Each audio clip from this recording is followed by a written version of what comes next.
तुला मोठं होऊन काय व्हायचं? Army officer. आम्ही आलेलो आहे अशा शाळेमध्ये ज्या शाळेमध्ये एकाच क्लासमध्ये 3 क्लास भरतात. आम्ही आलोय कोकणातल्या एका छोट्याशा गावामध्ये ज्याचं नाव आहे फणसगाव आणि निसर्गाच्या कुशीमध्ये वसलेली ही सुंदर अशी जिल्हा परिषद शाळा.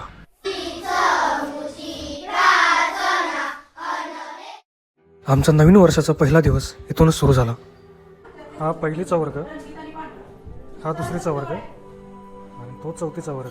कसं मॅनेज करताय? माझ्याकडे सध्या आल्यापासूनच 3 वर्ग, कारण इथं शिक्षक संख्या कमी आहे, मुलांची संख्या सुद्धा मर्यादितच आहे. त्यामुळं एका वर्गाला एक शिक्षक असं नाही आहे. अगदी सोप्या पद्धतीनं कधी समूहातून किंवा कधी 6 अध्याय अध्यापन म्हणजे चौथीचा विद्यार्थी दुसरीच्या मुलांना सहजगतीने शिकवू शकतो. तुला मोठं होऊन काय व्हायचं?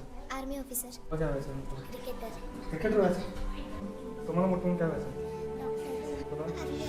माझं मूळ गाव सांगलीमध्ये आहे आणि माझी पहिलीच अपॉइंटमेंट कोकणात झाली. सलाम आहे या शिक्षकांना जे आपला परिवार सोडून एवढं लांब या चिमुकल्यांना शिकवण्यासाठी येतात. परिस्थिती कशीही असली तरी त्यातून मार्ग काढून जिद्दीने आपण पुढे गेलं पाहिजे हे कुठंतरी आपण शिकून घेतलं पाहिजे. या शिक्षकांची शिकवण्याची जिद्द आणि या मुलांचा परिश्रम हे नक्कीच सार्थ लागेल आणि मला खात्री आहे ही मुलं आपली स्वप्न नक्कीच पूर्ण करतील. ही आहे आपली मराठी शाळा.